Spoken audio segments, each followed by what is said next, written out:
Boa noite, estamos ao vivo. O pessoal está chegando, vamos chegar para mais esta live toda especial. Hoje, terça-feira, todas as terças-feiras estaremos aqui juntos, todas as terças-feiras com o Viver Master Live.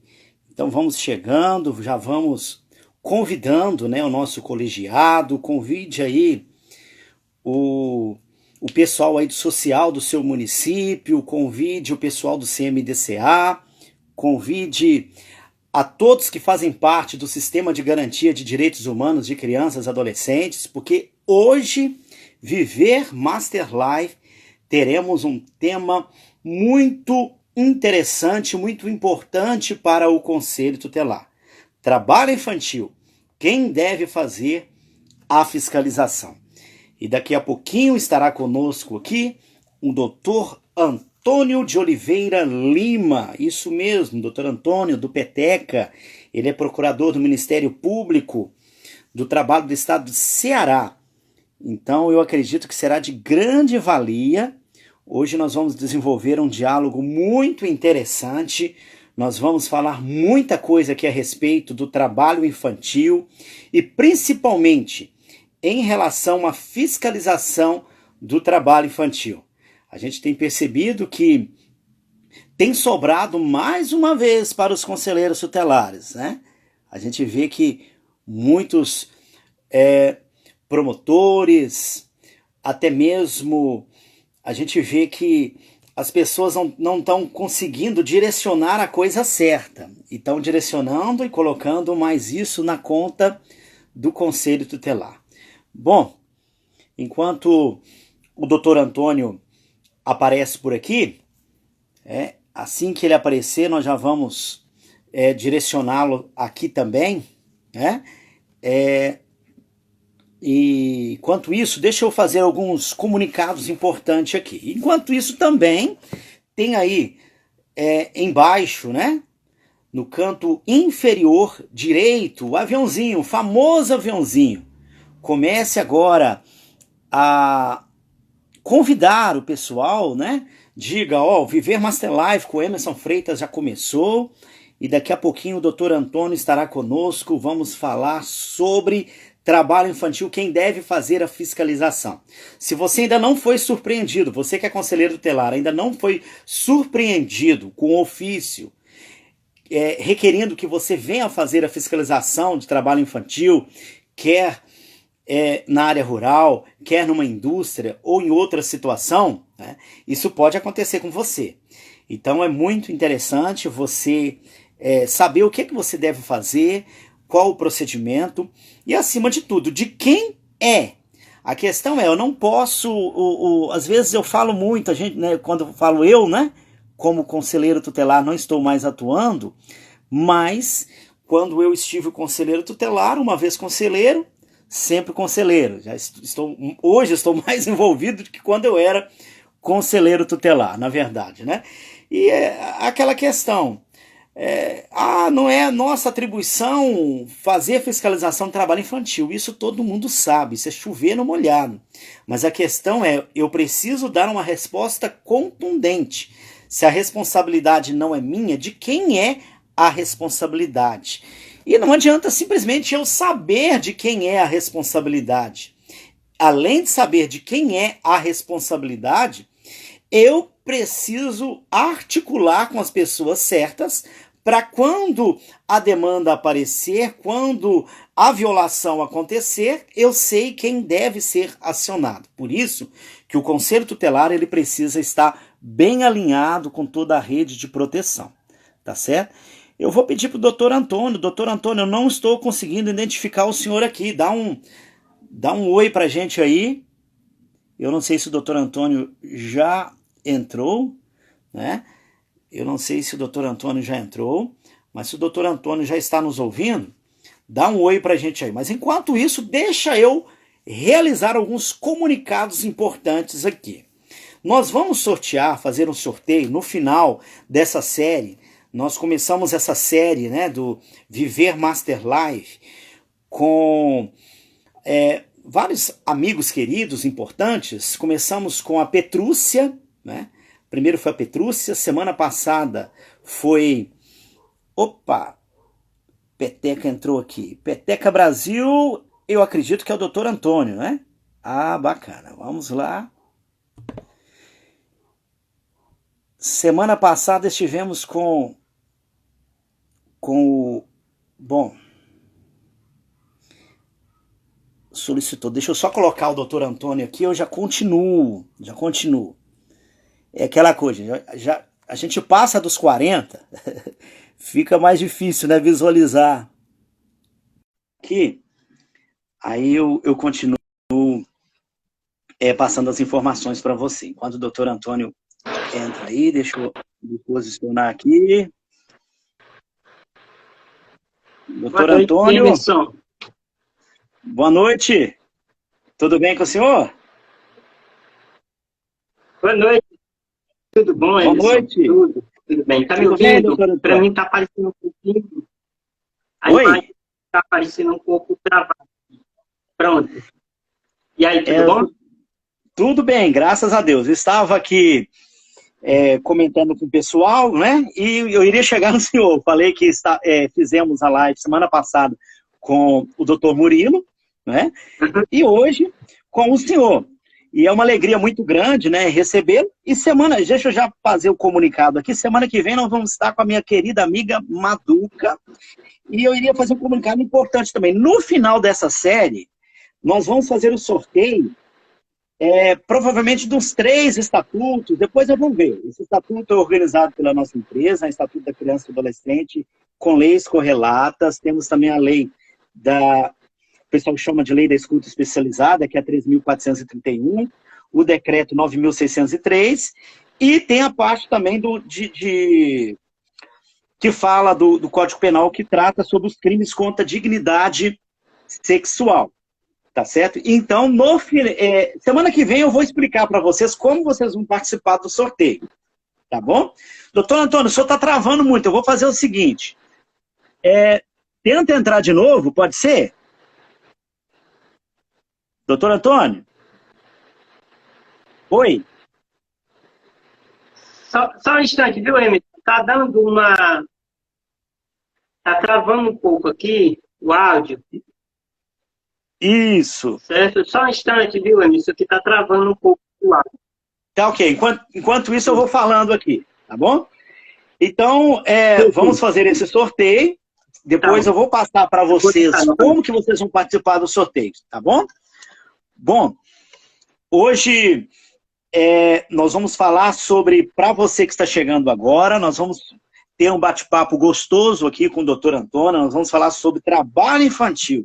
Quem deve fazer a fiscalização? Vamos falar um pouco sobre essa temática, que o Dr. Antônio é um exímio especialista nesta área, né? Ele saiu, estava tendo um probleminha no áudio ali.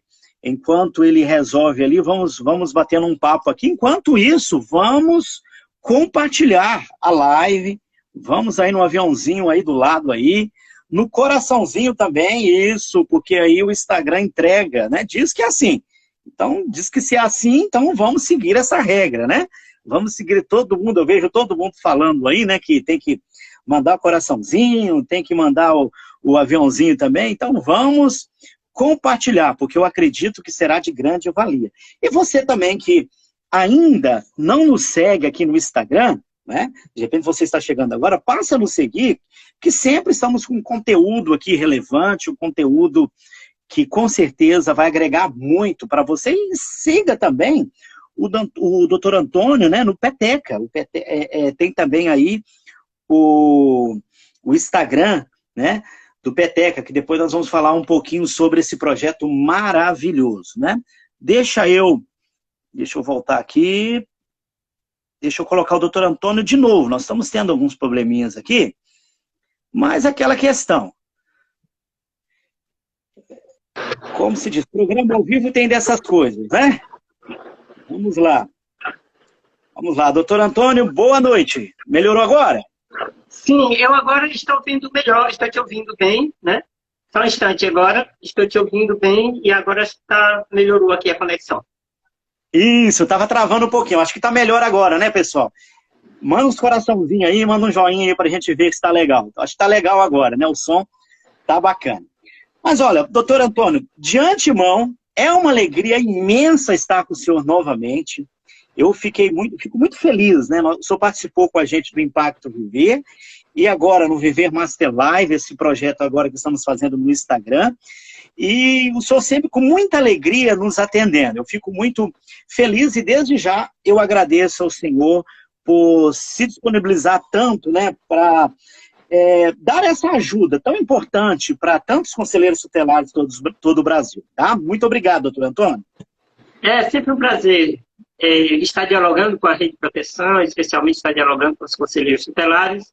E, claro, mais uma vez aqui contigo, nesse canal, aqui, né, nesses canais que você tem aberto de diálogo agora no VV Master Live. Então, é uma alegria. Né? Nós estamos aí nessa luta, uma luta constante. E pronto, estamos aqui então para dialogar sobre as propostas, né, para hoje, né, para essa noite, né? O que você manda aí? Quais são as demandas aí antes? É isso aí. Ô, doutor Antônio, mas antes, assim, o senhor é muito conhecido, mas tem muitas pessoas que, de repente, não conhecem o senhor. O doutor Antônio, ele é procurador do Ministério Público do Trabalho do Estado do Ceará, não é isso? Continua a apresentação aí, porque o currículo do homem é uma coisa que eu não consigo falar tudo, mas aí passa as devidas apresentações aí para o pessoal sintonizar, né? Aqueles que ainda não conhecem o doutor Antônio, e vão passar. Eu até já convidei o pessoal para seguir o Peteca, tem o Peteca no Instagram, no Facebook e também no YouTube. E Emerson Freitas também temos também, né, no YouTube. Nós temos essas redes, né, Emerson? Isso, então você que ainda não me segue, ainda não segue a Rede Peteca, né, eu te convido, né, que tem sempre um conteúdo muito bacana aí. É verdade, Emerson. A gente tem aqui o nosso, pelo Peteca Brasil, né, você coloca Peteca Brasil e você vai nos localizar no YouTube, no Facebook, no Instagram e também no Twitter, né? Nós trabalhamos com essas 4 redes, porque são necessários, né, Emerson? Quando a gente trabalha o fortalecimento da rede de proteção, a gente tem que trabalhar com as redes sociais, né? E principalmente nesse período que vivemos hoje, que as redes são fundamentais, né? Fazer o bom uso dessa rede, eu sempre digo que a gente precisa educar o algoritmo, né? O algoritmo dita... Opa! Doutor Antônio deu uma travadinha, mas vamos lá, vamos esperar que ele vai voltar, vamos lá. Deu uma travadinha. Opa, caiu. Mas não tem problema. Não tem problema que nós vamos... Tá me vendo? Não estou vendo. Caiu, doutor Antônio. Então eu vou tentar aqui novamente. Tá bom. Isso, sai que eu ponho o senhor de novo, novamente. Só faz o convite, igual daquela outra vez. Vamos lá. É aquela situação, programa ao vivo tem dessas coisas. Se programa ao vivo tem, imagina uma live, né? Programa ao vivo que tem câmera, tem todo o preparo. Agora imagina uma live que a gente faz, né?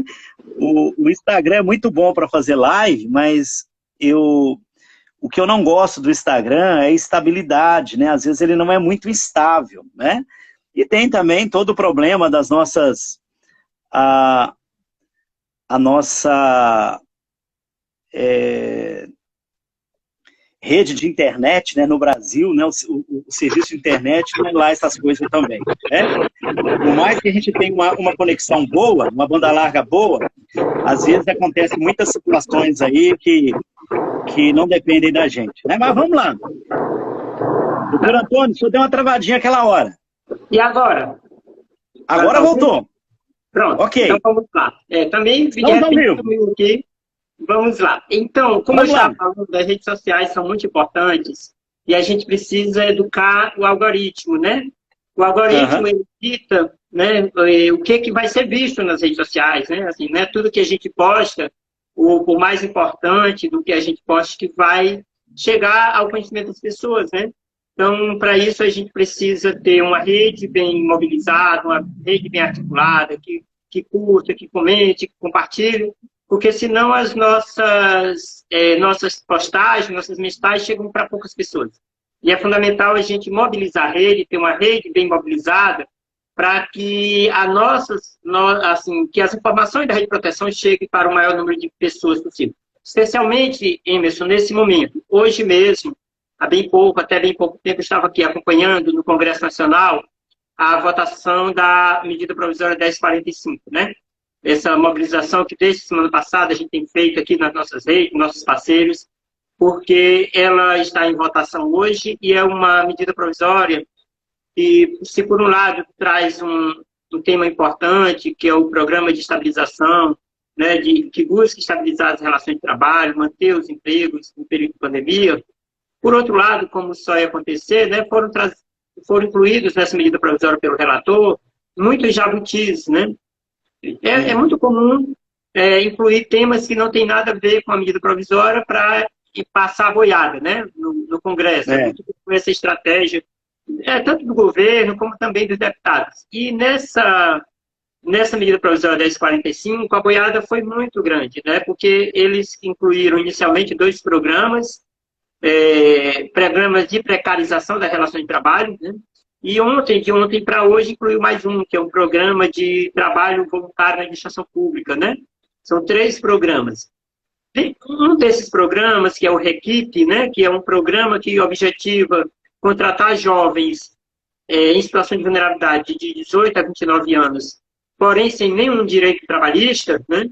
Que é um grande retrocesso, não é um problema só da pandemia, mas que fica para depois da pandemia, também traz um artigo, essa medida provisória traz um artigo, o artigo 66, que ele diz o seguinte, que se a empresa contratar um jovem dessa forma, sem direito trabalhista, precarizado e tudo mais, ela fica dispensada de contratar aprendiz. Por exemplo, se a empresa é obrigada a contratar 5 aprendizes e contrata um jovem pelo REQIP, ela fica desobrigada de contratar esses 5 aprendizes.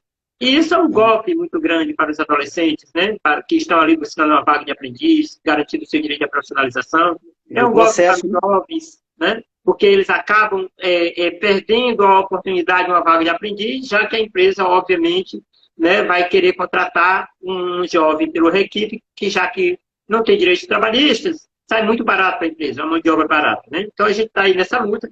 Felizmente, a gente tem uma notícia agora bem recente mesmo, agora já à noite, de que o relator, a gente mobilizou, foram vários deputados que apresentaram emendas, e o relator informou que estaria catando essa emenda, a emenda do artigo 66. A gente espera que essa exclusão do artigo 66 seja confirmada, né, na votação que ainda está acontecendo, mas que a gente espera que pelo menos esse artigo 66, que é um dos piores artigos da medida provisória, porque ele meio que acaba, reduz muito as vagas de aprendiz, né? Mas, assim, só para mostrar que as redes sociais têm essa importância. Então, a gente fez campanha aqui no Instagram, no Facebook, no Twitter, foram gravados vídeos, né, muitas ações aconteceram, né? Hoje mesmo, no Twitter, esse é um dos assuntos mais comentados, a questão da aprendizagem. E isso, a rede de proteção precisa estar muito atenta a né, os parceiros da rede têm que estar muito atentos e atentos, porque isso está acontecendo o tempo todo, né? A cada dia, a cada semana, a gente é surpreendido com um projeto de lei que é muito ruim e ele consegue ser piorado no Congresso, como foi essa medida provisória, que ela trazia já uns artigos muito preocupantes, como já trouxe no ano passado, precarização de direito trabalhista, mas o relator conseguiu piorar, porque ele botou lá outros programas mais precarizantes ainda, né? E é meio que a história do bode, né? Que você põe ali na sala, tem toda aquela fedentina e tira o bode, a fedentina ainda continua, mas diminui um pouco, aí as pessoas se sentem aliviadas, né? Porque a história tirou o bode da sala, né? Tá? Do quarto lá, do apartamento, né? Aquela história lá do bode, que vem só para, né, deixar as coisas no nível tão ruim, que as pessoas se sentem aliviadas quando nem tudo de ruim passou. E é assim essa medida provisória. Mas é assim que tem sido todos os dias, o ano passado, este ano, sim, os últimos anos a gente tem vivido dessas lutas, né? As lutas para redução de danos, né? Os danos já vão acontecer, veio a reforma trabalhista, veio a reforma previdenciária, tem tantos programas aí, a carteira verde e amarela, tantos programas precarizantes, que a gente tem um Congresso extremamente conservador, né? Que olha só para o capital, não olha para o social, e a gente já sabe que o estrago é grande, e a gente fica numa luta danada para redução de danos. Por exemplo, a redução de danos que a gente espera estar conseguindo acontecer é essa questão da retirada do artigo 66 da medida provisória 1045. Só para dizer que a luta pela cidadania não é a luta do dia da eleição, mas é uma luta de todos os dias. E as redes sociais são importantes para essa ação, né? Para exercer a cidadania, certo? Mas, enfim, como eu estava dizendo, o Instagram Peteca Brasil, também no Twitter, na Facebook, certo? Vocês nos encontram lá, compartilhem nossas ações. A gente está aí nessa ação com relação a essa aprendizagem profissional, numa ação com relação ao conhecimento do Estatuto da Criança e do Adolescente, né? A campanha CDE, conhecer, divulgar e efetivar o ECA, né? Onde crianças, adolescentes estão lendo o Estatuto, trazendo vídeos, cards, destacando os artigos. E também, agora, mais recentemente, a campanha de prevenção da violência contra as mulheres, né? Que agora nós tivemos no sábado, que a Lei Maria da Penha completou 15 anos, né? E a gente vê, assim, como a violência contra as mulheres nos assustam a cada dia, né? Os casos de violência nos assustam. E claro que quando uma mulher sofre violência, não só todas as mulheres sofrem violências com elas, se sentem violentadas, não a violência contra a mulher, a violência contra todas as mulheres, como também a violência contra as crianças, né? Porque a gente sabe, né, que sempre que uma mulher sofre violência, seja física, psicológica, qualquer delas, afeta diretamente as crianças e adolescentes que estão ao seu lado, né, de quem elas têm que cuidar e acabam não cuidando, conseguindo cuidar, por conta da violência que sofre, ou às vezes até a violência atinge diretamente a criança e adolescente que está ali do lado dela. Então, a gente tem aí que prevenir a violência contra as mulheres é uma forma também de prevenir a violência contra a criança e adolescente. Então, é isso aí. Estamos aí, mas vamos lá, meu amigo. Diga lá qual é a pauta, né, de hoje, né, do dia. É isso aí, mas vamos lá. Mas é muito bom, a gente sente é muito bom a gente conversar com alguém que tem alegria naquilo que faz, né? Tem alegria naquilo que faz. Tinha um jogador, eu sou atlético, eu moro no estado de São Paulo, mas eu sou mineiro, eu sou atleticano, não é porque o meu time é líder do campeonato brasileiro não, viu? Pois é, mas o Fortaleza está chegando junto, né? Tá chegando, né? Tá vendo? Então, os mineiros e cearenses estão lá, né? Estão aí no páreo. Não é verdade? Mas tinha um jogador, na época daquele 7-1, ele chamava, acho que é Bernardo, ele falava que ele tinha alegria nas pernas. Né? O futebol tem que ser jogado com alegria. E tudo que a gente faz na vida, a gente tem que ter essa alegria, né? Porque eu acredito que o senhor vai trabalhar, o senhor fala assim, eu estou indo fazer o que eu gosto, eu estou divertindo. É assim que eu faço. E aí eu falo com o conselheiro tutelar e com todas as pessoas. Se você está atuando num lugar que você não tem alegria, que aquilo não está te gerando prazer, você tem que procurar outra coisa para fazer. Então eu vejo assim, muita alegria em tudo que o senhor faz. Às vezes a gente acompanha aí as lives aí com as crianças, com os adolescentes, uma coisa bonita, o senhor se empolga com aquilo, eu acho isso muito, muito bonito. O senhor está de parabéns com toda essa questão aí. Amanhã não, quinta-feira, a gente vai ter mais uma live do Peteca Literário, de Calcaia. Agora, um pouco antes de entrar aqui, eu estava conversando com as crianças e adolescentes de Calcaia, né, que na quinta-feira eles vão estar fazendo uma apresentação de livros, né, cada criança lê um livro, aí eles vão trazer a experiência de leitura no Peteca Literário, um programa de incentivo à leitura, né, e aí na quinta-feira a gente vai estar com as crianças de Calcaia, fazendo, né, elas apresentando aí, cada um lê um livro, então cada um vem contar qual foi o livro que leu, qual a história, né, fazer aquele resumão, aquela resenha e fazer um bate-papo. Essa é uma das ações que nós iniciamos na pandemia. Em abril do ano passado, a gente começou essa experiência de incentivo à leitura, né? Porque é importante e fundamental, né? Principalmente, né, nesse período em que as aulas ainda estão retornando presencialmente, mas aos poucos, a gente ainda tem muitas... Acho que a maioria das crianças e adolescentes ainda estão com as aulas remotas, né?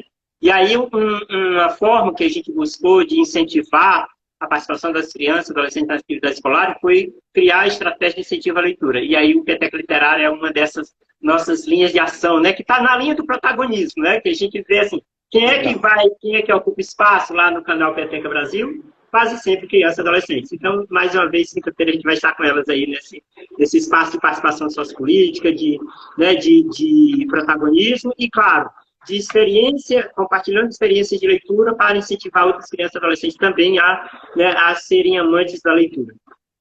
E aí, dentro daquela ideia que você falou, né, se você faz o que gosta, você faz bem. E se você faz bem, você gosta. Né? E aí, a gente alimenta, né? Porque aí as crianças, quando elas leem um livro e elas vão contar e elas né, têm uma satisfação, a gente tem uma alegria, eu fico muito feliz. Eu estava agora conversando com elas e ficava muito feliz com esse brilho no olhar das crianças quando elas vão contar a história que elas leram, né, que elas conheceram. Como trazer para a sua vida essas histórias. Né? Então, é fundamental a gente, hoje, a gente tem que ver formas de incentivo à participação das crianças na leitura, no esporte, na cultura, no lazer, né, na garantia dos direitos. Legal, muito bacana. Bom, mas vamos lá. Já pode ir compartilhando aí que nós vamos entrar agora propriamente dito no tema que nós propusemos. Se deixar, a gente fica aqui até meia-noite batendo papo, é muito gostoso, né? Mas vamos agora ao tema, que é um tema muito importante, né? Trabalho infantil. Quem deve fazer a fiscalização? Antes de passar aqui a peteca para o doutor Antônio, né? Eu tenho que passar a peteca, eu não vou passar a bola para o senhor, não. É peteca mesmo, né, doutor Antônio? Exatamente. E a gente não pode deixar a peteca cair, né? Então vamos lá. É isso aí. Mas antes de passar a peteca para o doutor Antônio, a grande questão, eu estive até conversando com ele anteriormente, nós estávamos falando anteriormente à live, sobre um grande problema que está até assolando os conselheiros tutelares no Brasil. Os conselheiros tutelares já têm uma demanda muito grande do seu trabalho, daquilo que é a atribuição dele.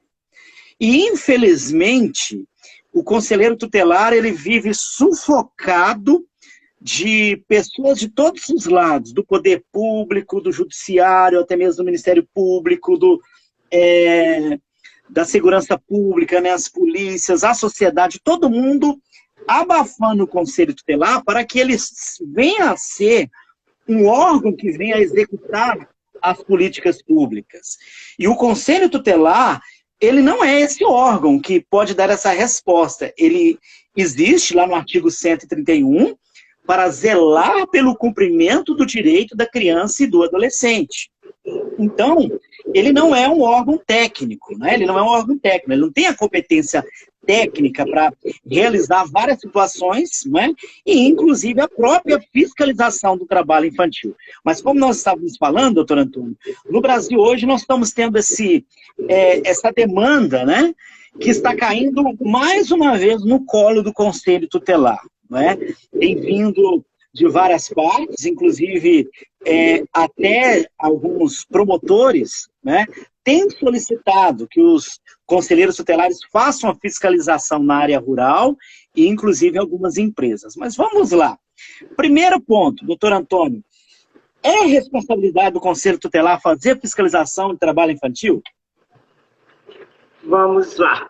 Eu acho que eu começaria aqui falando, assim, dentro do tema, de quem é a responsabilidade, né? Eu acho que a responsabilidade pelo combate ao trabalho infantil é de todos, né? Como diz a Constituição, como diz o ECA, né? É responsabilidade da família, da sociedade, do poder público, assegurar o direito da criança e do adolescente, e também é responsabilidade de todas zelar para que não ocorram omissões, né, que não ocorram violações desse direito. Inclusive, o ECA é bem claro, falar até de responsável na forma da lei, né, tanto pela ação quanto pela omissão. Então, a gente já vê de antemão que se o trabalho infantil é uma violação de direito, e de fato então é responsabilidade de todos que compõem, né, a sociedade e o poder público, zelar por esse direito ou garantir, zelar para que não haja violação desse direito.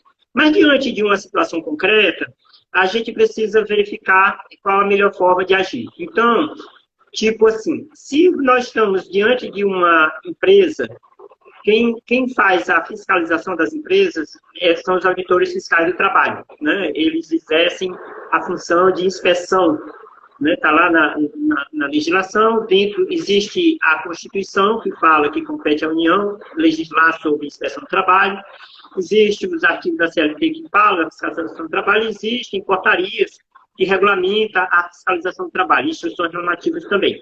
Então, com base nesse ordenamento jurídico, os auditores fiscais fiscalizam as empresas, não só na questão do trabalho infantil, mas em todas as questões relacionadas ao mundo do trabalho. Então, por exemplo, agora o que acontece? Se há uma situação de trabalho infantil numa determinada empresa, por menor que ela seja, irregular, ainda que seja uma empresa que não tenha CNPJ, que não seja regularizado perante a lei, mas é um empreendimento, tem uma pessoa ali responsável, cabe ao auditor fazer a fiscalização e autuar aquela empresa, né? Se ela não tiver CNPJ, vai autuar no CPF do responsável por essa empresa. Tá?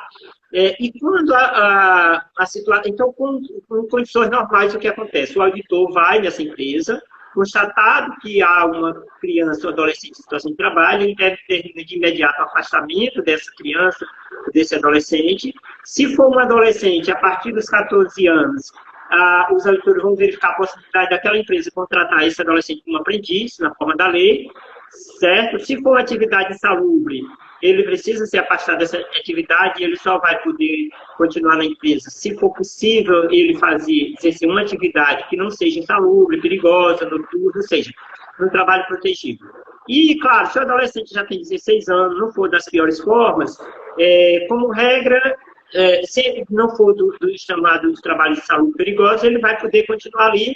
E se a irregularidade, por exemplo, a falta da assinatura da carteira, o Ministério, o auditor, vai lá determinar, estabelecer lá que a empresa assine a carteira dele, né, e ele continue se for um trabalho que ele possa continuar. E ele seja afastado se for um trabalho que ele não possa continuar, porque seja insalubre, perigoso ou noturno, porque a idade por exemplo, abaixo dos 14 anos, ou então, sendo entre 14 e 16, se a empresa, por exemplo, não for obrigada a contratar aprendiz, tá? Então, esse é o normal, é o ordinário, né? O que está previsto como o normal. Se tem uma denúncia sobre trabalho infantil, o normal é que essa fiscalização seja feita por auditores fiscais. O que acontece, muitas vezes, e principalmente no interior, é que não existem auditores fiscais de trabalho.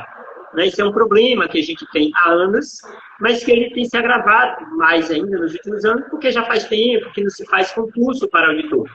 Então, o que acontece? Aqueles auditores que já completaram a idade de se aposentam, outros auditores passam concurso para o Ministério Público, para o Judiciário, para outros cargos, para a Advocacia da União, outros cargos melhor remunerados, e eles deixam o Ministério, né, que hoje era Ministério do Trabalho, passou a ser Ministério da Economia, agora voltou a ser Ministério do Trabalho e Previdência Social, certo? Então, o número de auditores vem diminuindo ano a ano, em razão de não ter havido mais concursos e tudo. E, claro, o governo não tem priorizado, né, a inspeção do trabalho, não tem priorizado a contratação de novos auditores, realização de concurso, até porque o governo atual ele tem um pensamento na contramão, né, do direito trabalhista, né, no contrário ao direito trabalhista. Mas, enfim, antes do governo atual, a gente já tinha esse problema e agora ele está se agravando ainda mais. O que acontece quando uma situação de trabalho tem no interior? Não tendo auditores para fiscalizar, aquele trabalho vai continuar lá. E muitas vezes isso acontece, né? Assim, tem acontecido muito. Muitas pequenas empresas do interior do estado têm adolescentes em situação de trabalho fora da lei, não há auditores nenhum naquela região fiscalizar e esse adolescente fica sem proteção, certo? Então, o que a gente precisa buscar nesse caminho, né? No caminho dessa situação, diante da situação? Existem duas situações no combate ao trabalho infantil. É a ação em face do empregador, e o conselheiro tutelar, claro, não tem poder para autuar uma empresa, né? Então, uma fiscalização que o conselho tutelar viesse, ainda que tivesse lá previsto que o conselho tutelar viesse a fiscalizar, ele não teria como aplicar uma multa nessa empresa, né? Que ele não tem poder de autuação como tem o auditor fiscal.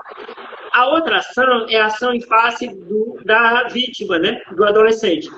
assim, a rede de proteção, independente de punir ou não a empresa, e aí, obviamente, o auditor pode aplicar a penalidade à empresa, o conselheiro tutelar, o profissional de assistência que encontra uma situação dessa não pode, certo? Não vai poder autuar, então essa empresa não vai ser punida se não tiver uma fiscalização ou se não tiver uma investigação do Ministério Público do Trabalho, por exemplo, certo? De modo que essa punição não vai acontecer. Mas, a gente, por outro lado, a gente tem um adolescente com direito violado, tem algum adolescente explorado. E a gente também, enquanto rede de proteção, não pode permitir que isso aconteça. Então, o que a gente busca é o seguinte, o ideal é que a gente conseguisse ampliar o número de auditores que eles pudessem atender a fiscalização das empresas. Não conseguimos isso ainda hoje, temos que continuar nessa luta. Mas até lá, o que vai acontecer? Esse adolescente vai ficar com essa situação sem proteção, com seu direito violado, né? Ou a gente vai buscar outros caminhos, né, dentro dessa rede de proteção. Então, o ideal é que a gente construa ali uma parceria junto com os profissionais de assistência, que também, embora não tenha o poder de fiscalizar e punir a empresa, mas tem o poder de trazer aquele adolescente, buscar aquele adolescente junto com essa rede, para que esse adolescente seja protegido. Tá? Mas, vamos, assim, outro caminho é o seguinte, se o Ministério Público do Trabalho for acionado, ele vai poder instaurar um inquérito, né, um inquérito civil em face desse empregador, certo? E o Ministério Público do Trabalho vai ter o mesmo problema. Se nós temos poucos auditores, temos ainda menos procuradores, né? Ainda menos, bem menos mesmo. Para você ter uma ideia, aqui no Ceará, a gente tem, para todo o estado do Ceará, nós temos 13 procuradores do trabalho, para todo o estado do Ceará. Minas, eu acho que deve ter aí uns 50, um pouco mais, 60 talvez, mas Minas tem quantos municípios, né? Mais de 800 municípios, né? 856, 860, por aí, né? Então, nós temos, digamos, nós não temos um procurador para cada 10 municípios, no caso aí de Minas, né? Mesmo tendo mais procuradores aqui do Ceará, mas não temos, certo? Então, a gente não teria como pensar numa fiscalização apenas com a estrutura de Ministério Público do Trabalho e auditores fiscais de trabalho que temos hoje. E a gente não pode também ficar só lamentando, né? A gente não pode só lamentar a falta de auditores, não pode só lamentar a falta de procuradores, né? E como também não podemos só lamentar a falta de conselheiros tutelares, né? Que a gente tem muitos municípios em que o número de conselheiros tutelares também é suficiente, é o caso aqui de Fortaleza. Fortaleza tem, acho que um dos maiores déficits de conselheiros tutelares do Brasil, né? Se não o maior, né? Porque nós temos aqui a quarta maior capital do país, né? Em termos de população, a quarta maior população entre as capitais de estado. Eu não coloquei Brasília nessa conta. Se colocar Brasília, Fortaleza estaria com quinto, mas Brasília não é uma capital de estado, é uma capital da nação, né? Então, dentre as capitais de estado, Fortaleza é a quarta maior metrópole, né? A quarta maior população. No entanto, temos apenas 8 conselhos tutelares, né? Imagine vocês aí, que é uma cidade de 2,7, 2,8 milhões de habitantes, para 8 conselhos tutelares, né? Então, dá para ver aí como é caótica a situação aqui dos conselheiros tutelares de Fortaleza em termos de demanda, sabe? Eu sei que não é só Fortaleza, mas Fortaleza é um dos quadros piores. Mas pegue uma cidade como Fortaleza e outras que o déficit de conselheiros tutelares é muito grande, e eles vão estar sobrecarregados de tudo. Não tem como dar conta da demanda. Mesmo no município médio, né, que tem 5 conselheiros, a gente vê como é sobrecarregado, certo? A gente, quando vai para assistência social, sente a mesma situação, né? Nós vemos assim um CREAS que tem ali para um município que tem um CREAS, tem ali 4, 5 profissionais para cuidar do município todo. Não dá conta. Às vezes você consegue fazer um trabalho ali na sede do município. E a demanda não é só, desculpa, doutor Antônio, não é só a criança, o adolescente, a demanda é do idoso, a família em geral, vulnerabilidade social, tudo. E por aí vai. Aí nós vamos para o CRAS e encontramos o mesmo problema. Ou seja, quando a gente olha para todo mundo, eles vão ver que está todo mundo deficitário, né? Está todo mundo carente de pessoal, carente de capacitação, carente de estrutura, carente de recursos, tá? Mas, como eu digo, a gente não temos o direito de ficar só lamentando, né? As deficiências e as carências. A gente tem que unir forças. Então, nesses casos do Ministério Público do Trabalho, né, dos conselheiros tutelares, dos auditores fiscais, o que a gente precisa mesmo é reunir esses atores para debater as melhores formas, certo? O que eu tenho dito quando os conselheiros tutelares dizem assim, mas eu recebi uma notificação aqui do procurador do trabalho que manda eu fiscalizar uma empresa, e isso não é minha competência. Né? De fato, não é. A competência é dos auditores fiscais, está lá na lei, bem claro isso, certo?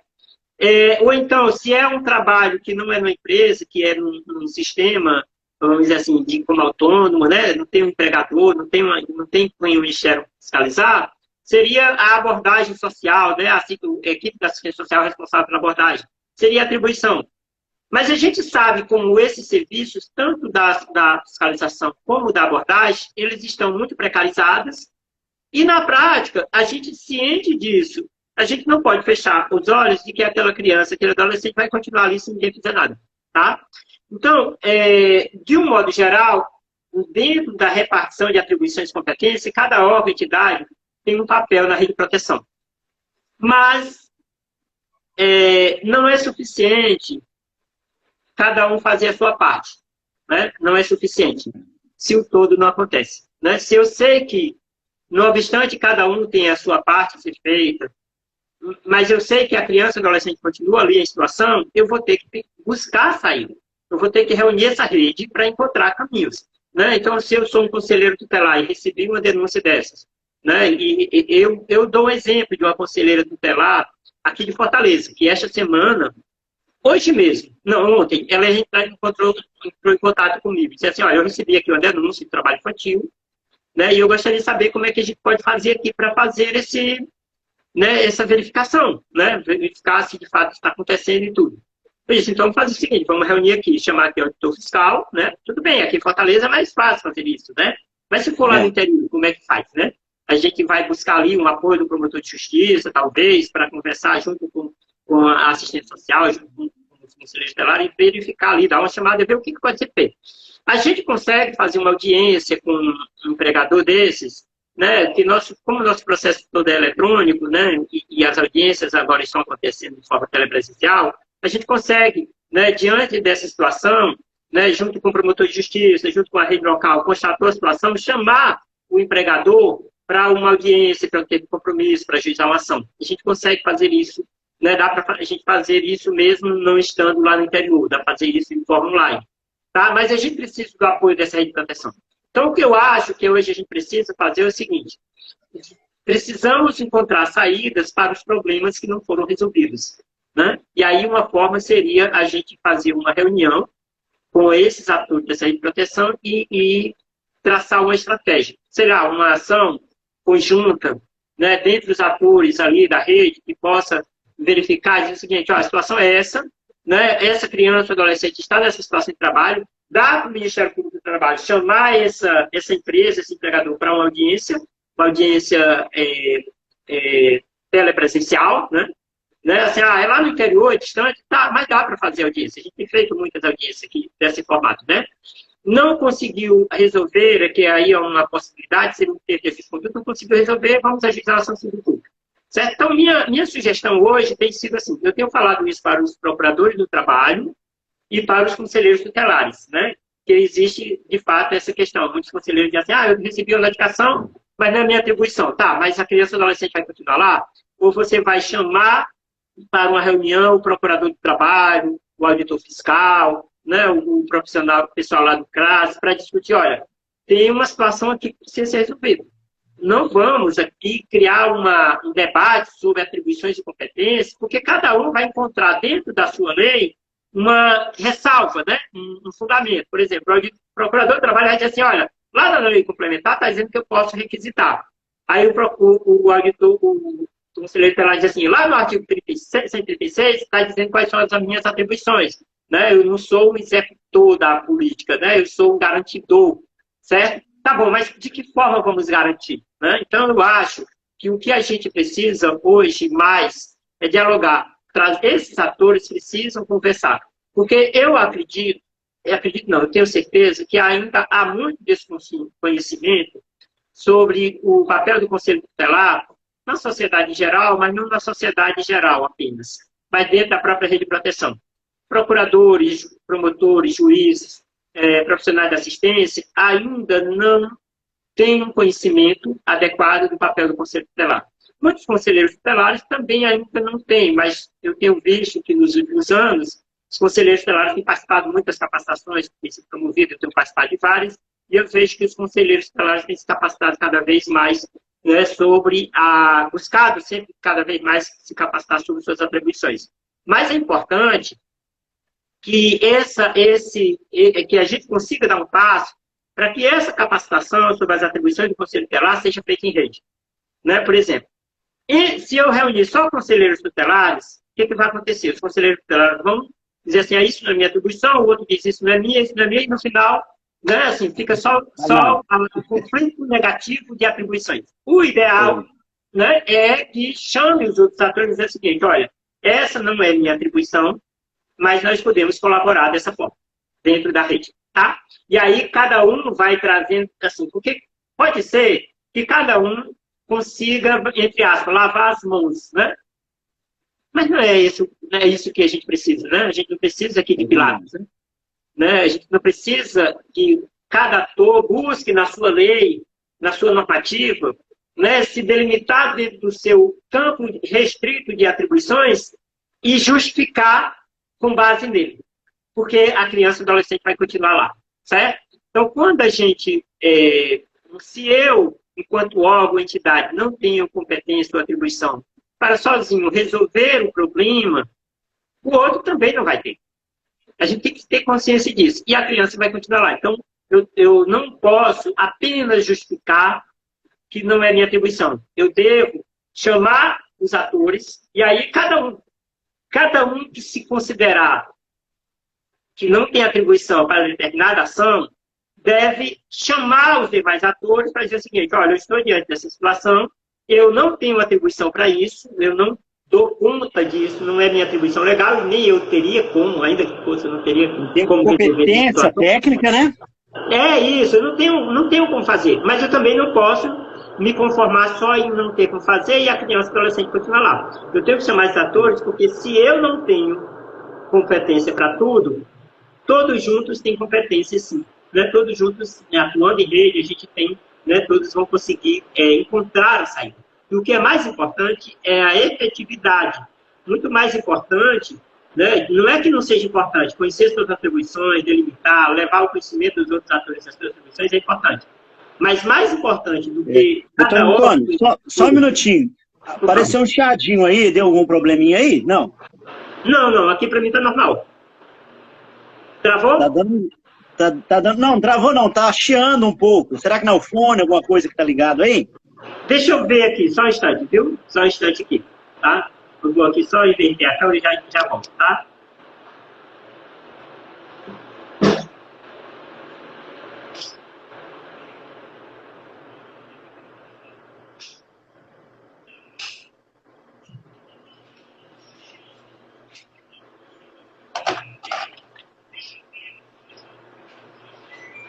Enquanto ele resolve o probleminha aí, né, é aquela questão que eu sempre digo, a gente precisa articular, tem que ter articulação, né? Sem articulação, realmente não dá. Mas vamos lá. E agora, melhorou? Acredito que sim, melhorou. Certo. Melhorou. Você ainda está ouvindo barulho ou não? Não, agora... Não, né? Agora melhorou. Então tá bom. Vamos lá. Então é isso que eu estou falando. Assim, o que eu acho que a gente pode buscar? Assim, eu tenho feito muito isso, viu, Emerson?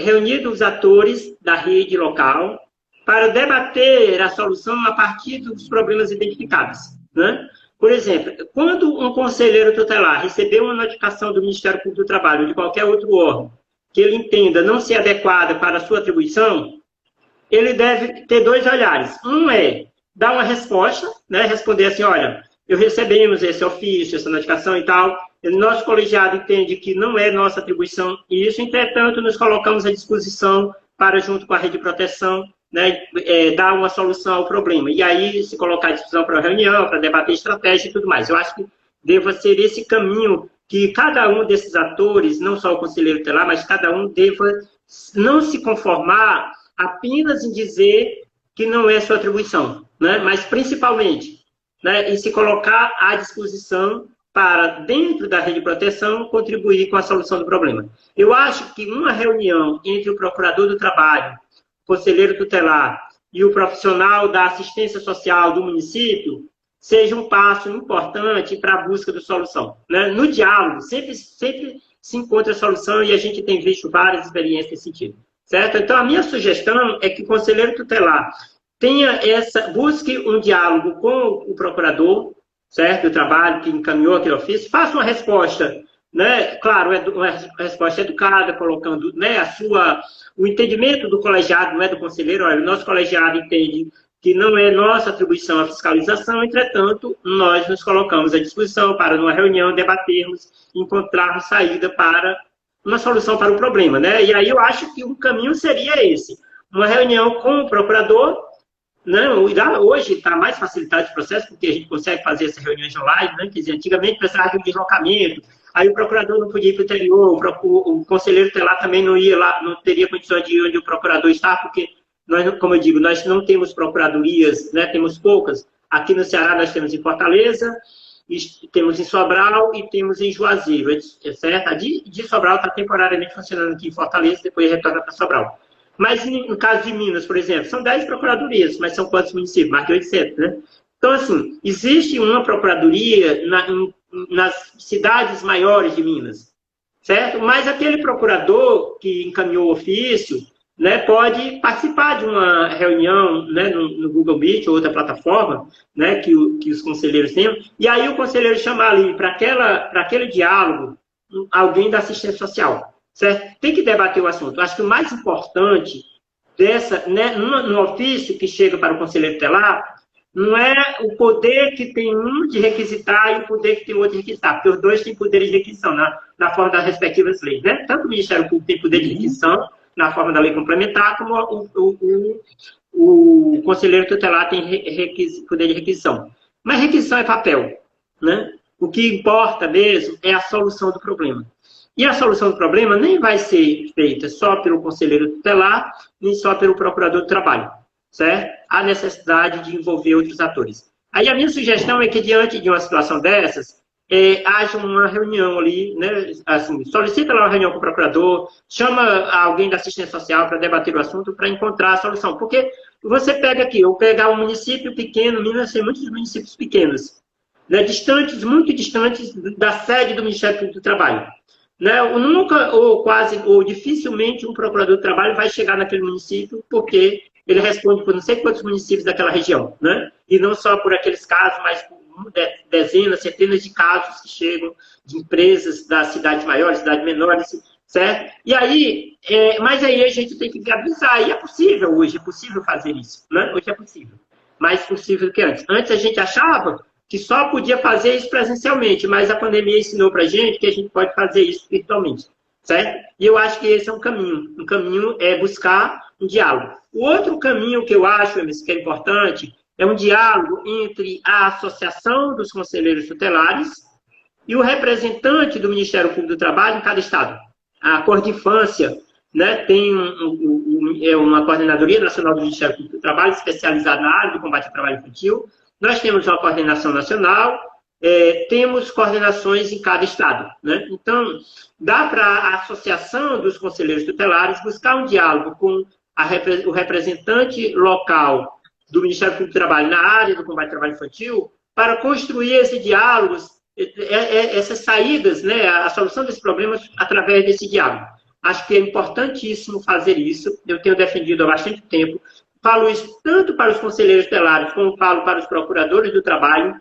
Eu faço em todas as oportunidades, tem pelo menos uns 4 ou 5 anos que eu tenho feito esse diálogo com conselheiros tutelares e com procuradores do trabalho, dizendo o seguinte, ó, se existiu alguma notificação, uma vez uma colega disse assim, eu mandei aqui uma notificação para o conselheiro tutelar, ele não respondeu, mandei outra vez, não respondeu, mandei a terceira vez, não respondeu, eu vou fazer uma representação, né?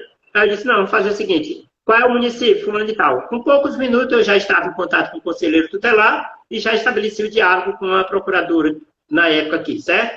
Então, o que às vezes não, na maioria das vezes o que falta é diálogo, né? E a gente precisa estar hoje cada vez mais conectado com os nossos atores. Nenhum ator, seja Ministério Público do Trabalho, Conselheiro Tutelar, Assistência Social, né, quem quer que seja, CRAS, CREAS, de Instituição de Trabalho, nenhum dos atores, todos nós temos consciência disso, nenhum dos atores vai resolver o problema do trabalho infantil ou o problema de qualquer outra violação de direitos se não for um trabalho em rede.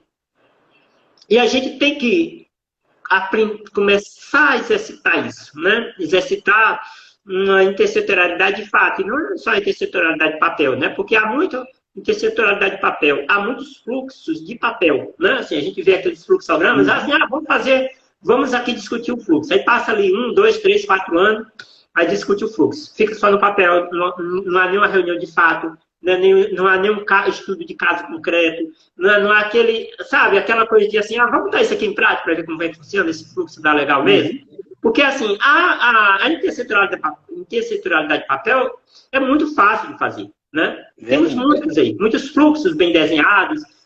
Você entra aqui pelo Conselho Tutelar, vai para o CREAS, depois vai para o órgão tal, sabe? E fica como se a criança fosse uma mercadoria, passando de setorial em setorial, né? Assim, encaminha para lá, despacha para lá, que agora já fiz a minha parte, né? Mas o todo não aconteceu, né? E a criança é de todos nós. Então, eu sou defensor, muito defensor e crente no trabalho intersetorial, mas aquele que é construído, de fato, em várias reuniões de trabalho, em várias reuniões de estudo de caso, de debate, de avaliação, de análise, de compartilhamento de experiência, certo? Nós temos feito isso. Eu estou com esse diálogo aqui com o município de... sexta-feira, vamos ter a segunda reunião com o município de Juazeiro do Norte, né? Que eles disseram assim, vamos fazer um fluxo? Eu disse, vamos, mas vamos fazer um fluxo de verdade? Vamos fazer um fluxo de prática? Traga os casos que vocês têm e vamos debater a solução desse caso. Aí a gente constrói o fluxo com base nesse aprendizado do estudo de caso. Porque o fluxo de papel já tem, né? Já tem muitos por aí, mas não vai resolver. Né? Às vezes, assim, ele é feito por alguém para ser executado por outro que nem tomou conhecimento, né, daquele fluxo. Certo? E aí eu estou acostumado de ver assim, nós temos aqui um fluxo. Tá, beleza. Quem conhece esse fluxo? Né? Quem praticou esse fluxo? Não teve prática.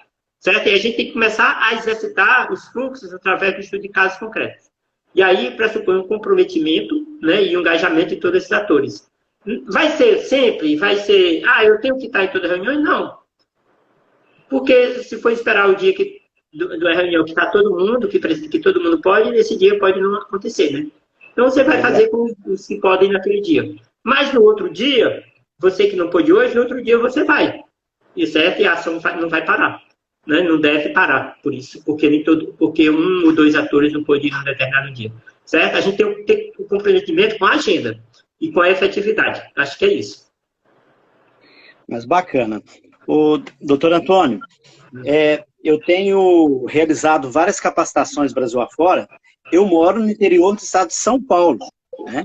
Eu compartilhei com o senhor a problemática do estado de Minas Gerais, porque eu tenho muitas pessoas, conselheiros tutelares do estado de Minas Gerais, que me seguem, que participam de grupos de WhatsApp, que mandam no privado, e eu recebi uma avalanche, né, de conselheiros tutelares perguntando, desesperados, com um ofício na mão, como que nós vamos responder, o que nós vamos fazer. E o grande problema é o que eu sempre falo também. Parece que quando a pessoa vê lá, o conselheiro vê aquele brasão lá do Estado, e vê lá escrito Ministério Público, Poder Judiciário, parece que o conselheiro já treme, né? Acha que eu vou ter problema, que eu vou ter isso, eu vou ter aquilo, eu vou ser prejudicado. Não tem ninguém querendo prejudicar ninguém. Na verdade, o Ministério Público, tanto o Judiciário, também fazem parte do sistema. Né? E precisa dialogar. Inclusive, o senhor falou aqui com muita propriedade que precisa ter esse diálogo. Né? Porque senão fica aquela questão, porque não é o objetivo do Ministério Público nem do Judiciário enviar alguma coisa para alguém que não vai conseguir dar um suporte adequado, uma resposta adequada. Né? Então, a gente precisa disso. Eu tenho feito muitas capacitações com toda a rede. Eu fiz uma capacitação muito boa, um abraço para o pessoal de Itu, né? Toda a população lá de Itu, o prefeito, o vice-prefeito participou, que coisa maravilhosa, secretários participaram, participou a Polícia Militar, representante da Guarda, bombeiro, toda a rede de proteção, o pessoal da assistência, educação, todo mundo ali presente. E depois que é exposto toda a questão ali do estatuto, do que é o Conselho Tutelar, abre-se o leque na mente de todo mundo junto. E no final estava todo mundo falando, estamos juntos, vamos batalhar juntos, vamos nos conectar, vamos trabalhar em rede. Porque, na verdade, o objetivo do conselheiro tutelar é o mesmo objetivo, e tem que ser o mesmo objetivo de todos os outros atores da rede, não é? E é o quê? Ver o direito da criança e do adolescente ser o quê? Efetivado, preservado, não é? Aquela situação de violação ser afastada, né? Esse é o objetivo. Igual você falou, não é questão de ficar, manda para cá, quem que vai fazer? Alguém tem que fazer. Tudo bem que o Conselho Tutelar não tem a competência técnica de fazer, mas o Conselho Tutelar ele tem a competência técnica de fazer acontecer, através da própria rede de atendimento. Né? Mas bacana. Doutor Antônio, uma outra situação aqui agora. Vamos lá. Então aí ficou, eu acredito que ficou bem claro aí toda a explanação do senhor, e a gente sempre vai bater naquela mesma tecla. É a questão do trabalho infantil, violência sexual, ato infracional, evasão escolar, qualquer situação, a palavra é diálogo, articulação, rede, né? Envolver os conselhos, o senhor falou aqui da associação, né? Mas eu costumo dizer também, doutor Antônio, para envolver os conselhos municipais de políticas públicas, não só o CMDCA, mas se é cabe um exemplo, a educação, o conselho de educação, vamos envolver o conselho de educação, cabe a questão do social, o conselho do social, cabe a questão de segurança pública, conselho, o CONSEG, né, que é o Conselho de Segurança Pública. Então precisamos envolver o maior número de atores possíveis, porque aí nós vamos conseguir realmente fortalecer a rede. Mas vamos lá. Algumas pessoas aqui já perguntaram, infelizmente nós não vamos conseguir responder todo mundo, mas algumas pessoas aqui perguntaram justamente o que o senhor deu uma pequena introdução aí. O senhor falou primeiro sobre a questão da fiscalização do local que tem o empregador, e o senhor deu uma pincelada falando daquele trabalho informal, que alguém até citou aqui, o trabalho na rua, vendendo balinha, vendendo sacolé, geladinho, chup-chup, depende da área que você está, né? Pedindo ali também a questão da mendigância ali no farol, não deixa de ser uma forma também de trabalho infantil. Uma das piores formas, né? Porque trabalho nas ruas, né? Assim, a mendicância é um trabalho infantil nas ruas, está entre as piores formas, né? Então, assim, não só não deixa de ser, como é uma das piores formas, né? E está ocorrendo muito, né? Está ocorrendo bastante isso. Assim, sobre vários aspectos, essa mendicância, ela traz violação, né, do direito da criança e adolescente. Está expondo a outras situações de violação. Ela está no local onde não deveria estar, está em situação de vulnerabilidade. Né? Ela está, muitas vezes, sendo usada para ser, né, como forma de sobrevivência, de ganhar alguma coisa. Certo? Então, acho que é muito importante a gente estar atento a esse fato, né? Porque muita gente acaba não olhando, não vendo o trabalho infantil em determinadas situações, porque vê a outra violação. Né? Então, por exemplo, a exploração sexual é uma das piores formas de trabalho infantil, mas muitos atores da rede não colocam lá na estatística de trabalho infantil porque considera apenas, né, no âmbito da violência sexual, né? Não considera, né, não contabiliza como uma das piores formas. O tráfico de drogas, né, recrutamento de criança e adolescente, é uma das piores formas de trabalho infantil. Mas se você for olhar nos municípios, onde estão essas crianças e adolescentes, não estão aparecendo lá na estatística de trabalho infantil, não. Porque muitas vezes as pessoas só conseguem ver sobre o aspecto criminal. Né? O aspecto infracional só. Nunca vê a criança e adolescente como vítima. Aliás, nesse caso, nunca vê o adolescente que praticou o ato infracional. Na prática do trabalho infantil para o tráfico, como uma vítima. Né? Vê como um bandido, né? Alguém que violou o ordenamento jurídico, não alguém que foi vítima daquela situação. Né? Então, até isso a gente precisa estar muito atento, né? Porque muitas vezes nós estamos diante de piores formas de trabalho infantil e a gente consegue ver a outra violação de direito e não o trabalho infantil, certo? E isso acontece tanto na rede de proteção como também no sistema de justiça, né? Por exemplo, juízes que aplicam medidas socioeducativas nos adolescentes, promotores de justiça que estão nesses procedimentos também, nem todos conseguem ver ali naquele adolescente que praticou um ato infracional, né, no tráfico de drogas como um trabalhador infantil.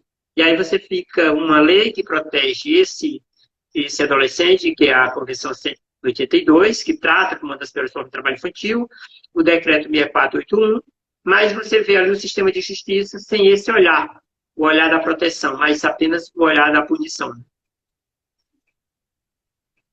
É verdade, né? Agora, opa, travou e não, né? Tá. Não, O doutor Antônio, e aí as pessoas perguntaram, porque tem muita dúvida com relação à questão, essa questão aí do trabalho de rua, né, de feira, porta a porta. Como o senhor falou, deixa eu passar aqui a resolução, algo bem simples, resolução 109 do Conselho Nacional de Assistência Social, CNAS, de 11 de novembro de 2009. Na que eu tenho aqui, é a página 20. Na página 20, lá diz que esse serviço deve ser realizado pelo Serviço Especializado de Abordagem Social. Né? Eu não vou ler tudo aqui, né? Aí fala todas as questões, inclusive exploração sexual, tudo mais. Mas como que deve estar desenhado isso? Isso está dentro do CREAS, né? Mas se no município não tem CREAS, precisa estar dentro do social, né? O responsável pela pasta, e tem município que tem secretário de desenvolvimento social, outra nomenclatura. Tem município que tem o coordenador, né, da divisão, é uma divisão municipal, né? Então, o responsável pela pasta do social, ele deve dar uma resposta contundente a essa questão aí desse serviço de abordagem especial, tá certo? Isso é o que está tipificado dentro da própria resolução que norteia a prática, né, dos assistentes sociais aí. Então, o conselheiro tutelar, ele deve solicitar ao CREAS, ou essa pasta, né, ou órgão gestor do social, né, que vão fazer essa abordagem social, essa busca ativa. Mas isso também não impede também do Conselho Tutelar aplicar alguma medida de proteção que ele venha achar, né, necessário. E o que eu vejo também, alguns conselheiros tutelares também querem atuar só à distância, né, o doutor Antônio? As pessoas acham que o Conselho Tutelar é só... Às vezes a gente precisa de atuar, mesmo não saindo da nossa atribuição, mas eu preciso de atuar, né, de uma maneira mais próxima. Por isso que eu sou o representante da sociedade, porque eu conheço os serviços, eu conheço a realidade, então eu vou ter um olhar da sociedade, esse olhar da defesa, e vou conseguir ter uma ação de uma maneira mais assertiva, né? Mas aí, quanto a essa questão aí, o doutor Antônio, do trabalho aí de porta a porta, feira, situação de rua, o senhor tem mais alguma coisa a ponderar? Eu acho que o que eu gostaria de destacar, Emerson, é que nós temos alguns municípios que têm CREAS e não têm o serviço de abordagem. Né? Esse é um ponto. Eu acho que o primeiro ponto que a gente deve buscar é o seguinte, tudo bem, tem a resolução do CNAS que estabelece, né, as atribuições, de fato, a busca ativa do CREAS, onde tem CREAS, mas é de um serviço no âmbito da assistência social onde não tem CREAS, certo? Mas começamos logo para os municípios que têm CREAS e não tem equipe de abordagem. Né? Nós temos alguns municípios nessa situação. Acho que é um ponto que cada conselheiro deve buscar logo essa informação. O meu município tem serviço de abordagem? Porque, assim, na resolução está dizendo que é do CREAS. Mas o município tem? Esse serviço de abordagem no município que tem, funciona? Eu acho que talvez o caminho que a gente deva, já buscando lá, identificar é onde está o problema na fonte, né? Acho que é uma questão importante. Em alguns municípios, o conselheiro tutelar deve chamar, junto com o CNDCA, junto com o promotor de justiça e demais atores, né, a verificação e a implementação dos serviços faltantes. Né? Se está lá dentro da normativa previsto esse serviço, Por que esse serviço não está funcionando? Né? E a gente sabe que tem muitos municípios que não estão funcionando. Aí o seguinte, não, mas é porque o prefeito ainda não fez a seleção, o município ainda não fez a seleção dos profissionais da abordagem social. Não é porque mudou o prefeito, né? Só que nós já estamos em agosto, né? Aí já são, né? Já estamos no 8º mês de gestão, né? Certo? Tem município que ainda não fez a seleção dos profissionais, que, na verdade, era para ter sido feito no primeiro mês já, né? Assim, até porque, na verdade, o serviço não era para ser descontinuado porque mudou de prefeito, né? Porque o serviço é do município, não é do prefeito, né? Não é do gestor do momento, certo? Mas, infelizmente, existe essa precarização nas relações, né? São servidores temporários que duram enquanto dura o prefeito e, às vezes, menos que o prefeito, né?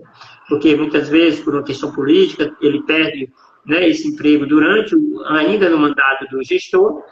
Mas quando há mudança de gestão, geralmente sai todo mundo que estava ali, né, que era contratado tudo de forma precária, e aí tem municípios que demoram demais fazer a contratação de novos profissionais. Acho que esse é um ponto de partida aqui para os conselheiros tutelares verificar como é que está o serviço de abordagem desse município. A equipe está estruturada, e tem a equipe, beleza, está funcionando ou não está funcionando? Porque a gente tem muitos municípios que têm equipe de abordagem, mas não funciona. E tem outros que funcionam, mas funciona sem eficácia. Né? Assim, quando você vai olhar o número de crianças e adolescentes que foram dedicados à situação de trabalho infantil, é 1 ou 2 para um município grande, ou médio porte. Né? E aí eu já vi, assim, um município com 4 CREAs, que no final tinha ali 5, 10 casos de trabalho infantil identificados. Mesmo tendo equipe de abordagem. Era uma abordagem que não era efetiva, né? Que não tinha uma estratégia. E aí eu sempre falo que um dos atores que é muito importante nessa identificação de criança e adolescente que está no trabalho é a escola. Porque lá, pela escola, passam 80% das crianças e adolescentes que trabalham. Certo? Então, é um parceiro muito importante engajar as escolas nessa situação. E aqueles municípios que não têm um CREAS, procurar junto à assistência social a estruturação, ou se não tiver, a estruturação desse serviço. Né? Como você falou, não é porque não tem CREAS que você vai ficar sem abordagem. Uma equipe da secretaria precisa ser, né, contratada, especializada, treinada, né, capacitada para fazer esse trabalho, porque o que você não pode ter é situações de crianças, adolescentes e adultos, enfim, pessoas com direitos violados, e você não ter no âmbito da assistência social daquele município nenhum serviço responsável que possa dar conta disso, ainda que não seja especializado, como é o CREAS, mas que seja, né, feito no âmbito da secretaria, estruturado uma equipe com essa finalidade. Acho que esse é um ponto. E mesmo, Emerson, nos municípios que têm CREAS, mesmo no município que o CREAS tem serviço de abordagem, mesmo no município que o serviço de abordagem funciona, a gente precisa debater estratégias de ampliar o alcance e a efetividade desse serviço. Porque quando a gente olha pelos dados estatísticos, eu vou pegar o exemplo do trabalho infantil, mas não é só o caso do trabalho infantil que acontece, esses números das estatísticas das violações de direitos, né, ou então você pega pelo Disque 100, eles são muito maiores, muito mesmo, do que aqueles que são acompanhados ou identificados por essa rede de proteção. Certo? Eu acho que um campo importante de fazer esse debate do trabalho em rede é tentar descobrir formas, né, estratégicas de efetiva identificação das violações de direitos. Né? Porque esse é não é a finalidade da equipe de abordagem, mas tem muitos municípios que têm essa equipe de abordagem, mas não tem resultados efetivos. E essa é uma questão também de estar debatendo, porque que não estamos conseguindo identificar os casos de violação de direito que as estatísticas apontam no município. Bacana. Doutor Antônio, o senhor está falando aí, eu não sei se o senhor viu olhando para baixo aqui, eu estou anotando aqui. Está vindo alguns insights aqui, né? Olha que coisa bacana que eu peguei aqui da palavra do senhor aí. Ó. A rede precisa articular, né? Verificar, né? A implantação de serviços faltantes. É verdade. Olha que coisa maravilhosa que o senhor falou aí. Porque eu como conselheiro tutelar, o doutor Murilo até chama de primeira atribuição. Eu chamo de missão. A parte B do artigo 131, que é zelar pelo cumprimento. Como que eu vou zelar? Eu vou zelar não é? Eu vou zelar ampliando, dando amplitude para aquilo que precisa ser feito no município. Não é verdade? Então, isso que o senhor falou aqui foi um insight muito bacana. Eu, como rede, como conselheiro, estou lá dentro da rede. Gente, vamos fazer uma verificação e vamos trabalhar pela implantação dos serviços faltantes. É na área do trabalho infantil? É na educação? Onde que é? O que não está funcionando no nosso município? Nós precisamos implementar a política, né? Não é sair jogando no colo a batata quente, né? Para quem... toma aí, doutor Antônio, é sua? Não, Emerson, é sua? Isso aí nós não vamos chegar a lugar nenhum, né? E para ilustrar também uma questão dessa, eu fiquei muito chateado um tempo atrás aí, um conselheiro tutelar me pediu socorro, uma cidade de um porte aí de quase 200 mil habitantes, quer dizer, não é uma cidade pequena, né? O porte do interior. E o conselheiro está lá desesperado, falou, olha, a assistente social, que também é a presidente do CMDCA, ameaçou fazer uma representação no Ministério Público, né, de todos nós, porque ela diz que somos nós que temos que fazer toda essa abordagem, porque somos nós que estamos de plantão, um negócio chamado de sobreaviso. Então, a assistência social não tem sobreaviso, então é o conselho que tem que fazer. Então, quer dizer, eu falei, bom, aí no caso, está faltando articulação, está faltando conversa. Ela chegou agora, mas ela chegou agora, mas ela tem que se enquadrar, né, dentro de um diálogo, dentro daquilo, da legalidade que a lei diz que tem que ser, né? E isso muito me entristeceu, porque eu falei, gente, nós estamos vivendo uma época que as pessoas querem simplesmente ditar o que o outro vai fazer, né? E não querem dialogar. Só que eu digo também, doutor Antônio, não adianta eu ficar de braços cruzados esperando a violação acontecer. Quando a violação acontecer, vamos reunir aqui agora, não dá tempo. Tem que chegar antes da violação, né? Tem que agir com precedência, né? Prevenção. Mas, Emerson, quando eu escuto essas histórias, eu lembro que nós estamos nesse processo constante de construção, de evolução do conhecimento. Porque essa visão, né, que essa pessoa da assistência social teve, achando que o conselheiro tutelar tinha que resolver o problema porque ele tinha plantão e a assistência social não tinha, é tão estranho, né? Porque, assim, bom, se o conselheiro tutelar tem plantão, por que a assistência social também não tem, né? E se não tem, aí ele vai receber atribuição? Não tem sentido isso. Isso faz parte também de um desconhecimento, porque, assim, de um modo geral, o senso comum pensa que o Conselho Tutelar é órgão de execução, né? Porque todo mundo diz assim, qualquer coisa é o Conselho Tutelar é defensor e tal, e diferenciar defensor, né, de executor, né, o senso comum não consegue fazer isso, né? É bem claro, tem que ter essa clareza. Mas a rede de proteção também é formada de pessoas que vêm dessa sociedade sem conhecimento. Então, muitas vezes, os profissionais chegam, e isso não é só, né, a rede de proteção em geral, mas uma parte dessa rede de proteção chamada Sistema de Justiça também sofre desse problema, né? Porque muitas vezes ouviu falar de senso comum o que seriam as atribuições do Conselho Tutelar e nunca conversou com conselheiros tutelares, nunca participou de nenhuma reunião, nunca se atualizou, né, sobre o que acontece. Aí vai pegar aquelas primeiras informações que lá quando surgiu o Conselho Tutelar, e realmente lá no começo, né, os próprios conselheiros tutelares também pensavam, né, porque assim, era uma coisa nova, estava em construção. Então, assim, muitos conselheiros tutelares fazem campanha para ser conselheiro tutelar, prometendo coisas, fazer coisas que não é da sua atribuição. Somente quando ele vira conselheiro tutelar, que começa a conversar com outros que já passaram de experiência, começa a participar de capacitações, ele percebe que ele não é esse semideus que ele prometeu ser, né? Não é nada daquilo. E que a sociedade pensa que ele é, né? Assim, esse é a pessoa onipresente, que está, né, ali para resolver todos os problemas de violação de direitos que surgem. Né? Então, ele percebe, aos poucos, que ele não determinadas coisas não é a sua atribuição. Só que muita gente, isso dentro do próprio sistema de justiça, também tem essa visão de senso comum do Conselho Tutelar. Essa visão foi criada lá no início, né?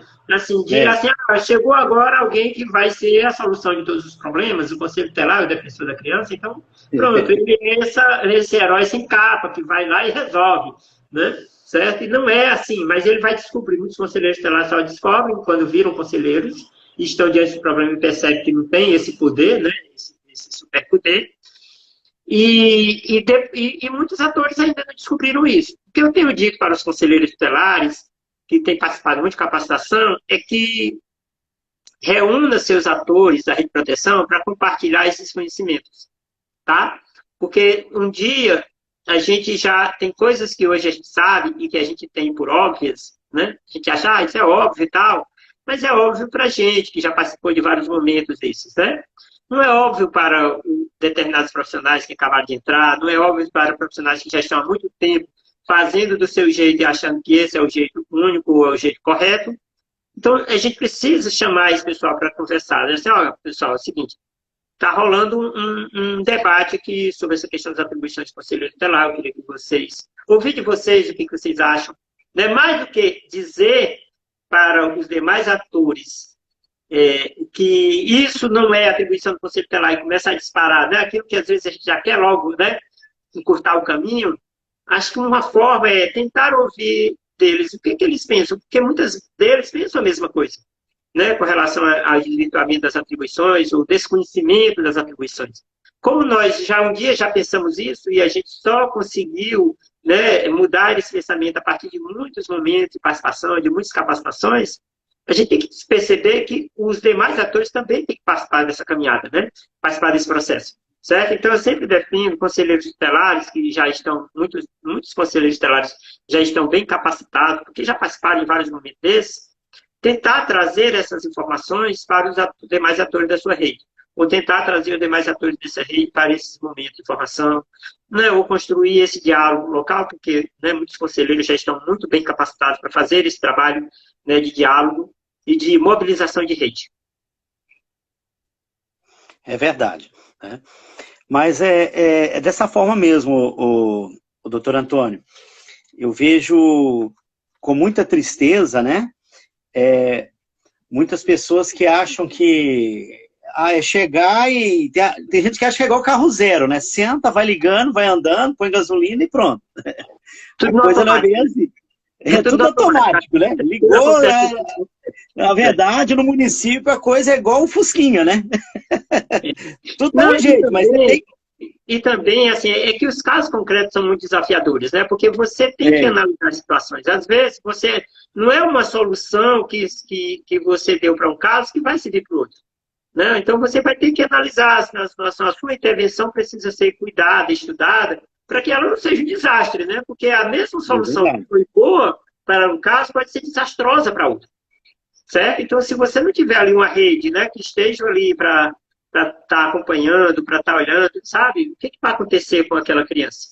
Né? Assim, ela teve o direito violado, vai continuar com o seu direito violado se não tiver, né, todo aquele apoio, né, aquela retaguarda socioassistencial, e assim, e se não tiver acompanhamento, né? Porque daqui a pouco, né, essa criança adolescente vai estar de novo com o agressor, vai estar de novo, né, ela sabe fazer o quê, né? Então, assim, é um trabalho muito importante, esse trabalho em rede, porque é um trabalho de assim, não só dessa intervenção agora, né? Porque não é uma intervenção agora que vai resolver o problema, que de repente vai zerar, né, aquele histórico de violação de direito que aconteceu. Não, muitas vezes é um processo de acompanhamento que a rede precisa estar atenta. O trabalho em rede é fundamental para isso.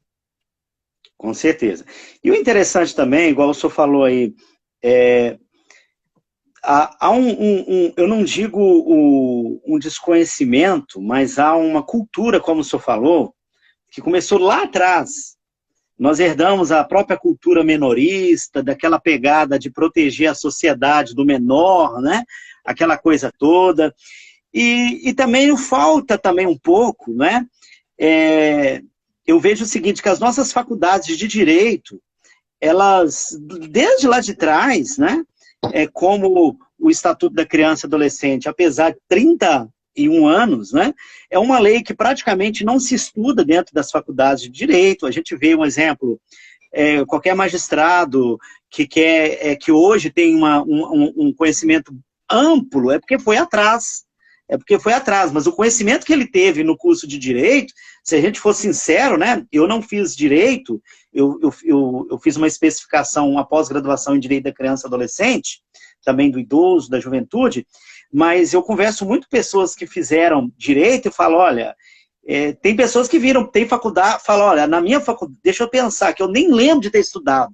Eu sei que eu tive 1, 2 aulas, tive um momento que eu tive o Estatuto da Criança e do Adolescente, né? Então, coisas também que a gente precisa entender, né? Que, o exemplo, um juiz, um promotor também, ele está ali, não é só a questão da infância e da juventude, tem a questão cível, tem, principalmente no município pequeno, né? O município pequeno... Em geral, né? Ele... o juiz, ele bate o escanteio, vai para... É tudo, né? É cível, é criminal, é infância e juventude, a família, é tudo que acontecer, né? E tudo mais, né? Então, a gente precisa reconhecer que não é uma peça que está mal encaixada porque quer, não é? Na verdade, o sistema está todo mal encaixado. Há uma cultura, isso é uma cultura mundial, né? Teve um amigo meu que esteve em uma missão em um determinado país, chegando lá, né? Chegando lá, foi almoçar com o anfitrião lá, e uma mesa muito grande, uma vasilha muito grande de comida, ali ele e o outro missionário comendo, né, os anfitriões, os adultos comendo, e as crianças, doutor, do lado de fora, na janela. E aquilo ele cutucou o missionário, que já era mais antigo na missão, conhecia aquele local, perguntou, mas e aí? Mas por que as crianças não estão com a gente aqui comendo? Na nossa cultura, como que é? Serve primeiro as crianças, não é? Vamos servir as crianças. Mas aí é aquela questão. Não, aqui é o seguinte, o que sobra, eles comem. E se não sobrar? A próxima refeição eles vão comer. Então, quer dizer, eles acham que porque trabalham, tal, precisam, não é? Então, tem essa cultura de que criança não tem direito, né? E no Brasil tem essa questão também que criança não vota, criança não produz, não é? Então, criança, eu costumo até dizer, igual um exemplo, a questão de violência contra a criança. O pai que agride a criança, que bate na criança. Eu costumo dizer o seguinte, mas se você agredir um adulto, o que é? Não é crime? Agora, por que você está agredindo uma criança que não tem direito de defesa, não consegue se defender? Não vai ser o mesmo crime, né? Então, a gente precisa olhar para, não é? Olhar ver que a nossa cultura, ela precisa ser modificada. E nós precisamos ser, não é? Alargar as fronteiras, a gente precisa mostrar que realmente a criança e o adolescente precisa ser olhado, não é? Com um olhar diferenciado, porque do jeito que foi até hoje, nós estamos falhando com as nossas crianças e nossos adolescentes. E nós hoje somos o reflexo de essa geração hoje, né? Nós estamos como estamos, tem corrupção, tem isso, aquilo, outro, é porque nós não cuidamos, não fomos cuidados lá atrás, né?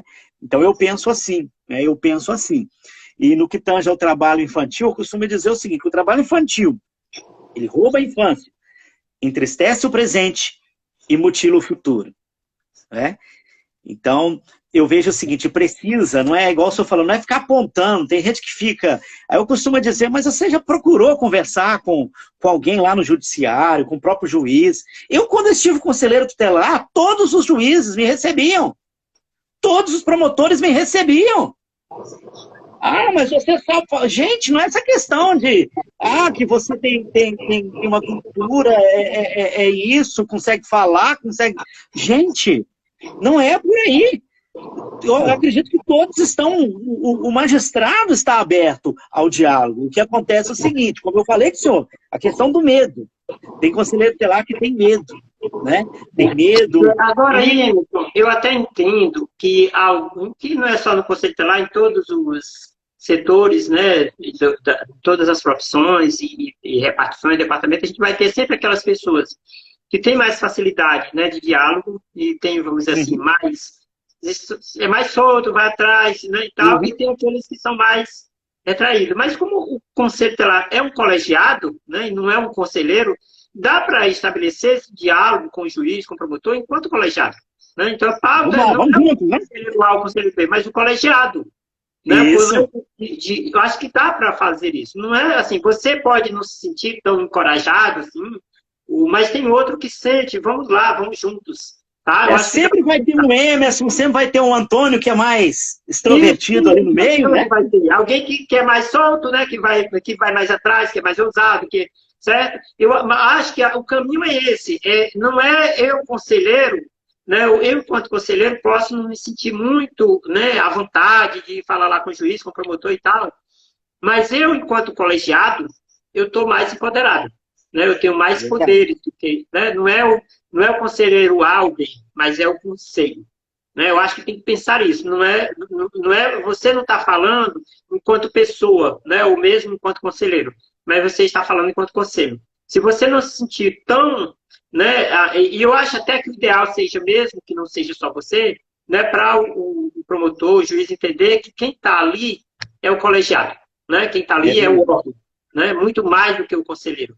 Pode até um ou outro achar assim, mas esse conselheiro, né, tá arranjando muito trabalho, não sei o quê. Tem às vezes aquela história, né, do conselheiro, um conselheiro achar que o outro está arranjando muito trabalho, tudo, né? Mas esse diálogo institucional, ele é importantíssimo, é fundamental. E ele deve ser, o Conselho Tutelar tem esse poder, né? Muito mais poder do que um conselheiro tem o conselho. Né? E esse colegiado tem esse poder de articulação, de mobilização, né? Porque quando você requisita, né? As decisões não são colegiadas, né? Então tem que ter essa presença e as pessoas entenderem que quem está ali, né? Por exemplo, quem está ali não é o procurador Antônio, mas o Ministério Público do Trabalho. Quem está ali não é o conselheiro A, o conselheiro B, mas o conselho, né? do direito, do conselho tutelar do município. Acho que é muito importante lembrar desse aspecto. Né, que não é assim, você achar que você, conselheiro, está indo para além, não, mas você enquanto conselho. Acho que isso é importante, assim, falta reuniões, marca assim, o promotor é muito ocupado, o juiz é muito ocupado, eu também sou, né? Mas sempre estou atendendo às demandas que vão surgindo aí de parceiros, não só aqui no Ceará, mas de todo o Brasil, e a gente está sempre, assim, alguém está sempre nos faltando, alguém está sempre nos procurando, a gente está sempre... Entendeu? Eu tenho certeza, não vou dizer todos, mas eu tenho certeza que na maioria dos casos, promotores e juízes vão encontrar na sua agenda um horário quando ele perceber que tem uma demanda que está ali, certo? Eles têm muitos processos? Tem. Mas se eles resolverem, né, muitas dessas questões no diálogo com o conselheiro, com a rede, ele vai resolver muitos processos ou prevenir muitos processos. Né? Porque, às vezes, o processo chega e ele se constrói porque não foi construído diálogos para resolver antes. Né? E, às vezes, ele fica ali só atolado nos processos. Mas eu acho que dá para, sim, mesmo com o juiz cheio de processo, mesmo às vezes acontece aquela comarca que não tem um juiz, né? Que o juiz responde por outra comarca e fica com aquela agenda mais curta, mas dá para construir um diálogo. Hoje, principalmente, né? Já que o diálogo não precisa daquele tempo, né? Assim, às vezes o juiz não está na comarca, ele está na outra comarca, mas ele estabelece o diálogo com a outra comarca, né? Com a comarca onde ele não está fisicamente, no diálogo virtual, né? E isso já adianta muita coisa. Né? Acho que a gente tem que caminhar isso, aproveitar esses nossos aprendizados de pandemia para o pós-pandemia facilitar. Eu tenho usado muito esse aprendizado da pandemia, viu, Emerson, para o pós-pandemia. Eu já disse para os meus colegas, o pós-pandemia não será o mesmo, né? Não será o mesmo. Muita coisa que a gente aprendeu a fazer durante a pandemia, a gente vai continuar fazendo após. E antes a gente achava que só podia fazer presencial. Né? E assim, quantas coisas a gente achava que não podia resolver e demandava um tempo danado, às vezes uma viagem, né? Assim, quantas vezes eu fui para um outro estado, né? Para uma outra cidade dentro do meu estado para resolver uma coisa que hoje eu estou resolvendo, né? Daqui mesmo, certo? Então a gente tem como, né, usar essa tecnologia, usar as redes sociais, usar as plataformas para a gente dar vazão a essas demandas que são muitas, mas que antes a gente só fazia levando, às vezes, uma manhã para uma reunião. Né? E hoje a gente consegue fazer 2, 3 reuniões numa manhã, né? Que a gente consegue usar a tecnologia. É verdade. O senhor falou algo aí muito importante. Esse sistema, essa forma híbrida agora de viver, né? Uhum. presencial, online, isso aí é um caminho sem volta, né? Algo que às vezes resolve muito, né? Você ganha dias com essa questão aí, Nossa, né? quantas reuniões eu fui a Brasília, Emerson? Quantas reuniões? Eu fui muitas reuniões a Brasília para debater coisas que hoje eu estou debatendo sem ter que ir lá, meu amigo. Com as mesmas pessoas que a gente já encontrou, já Uhum. conhece e tal.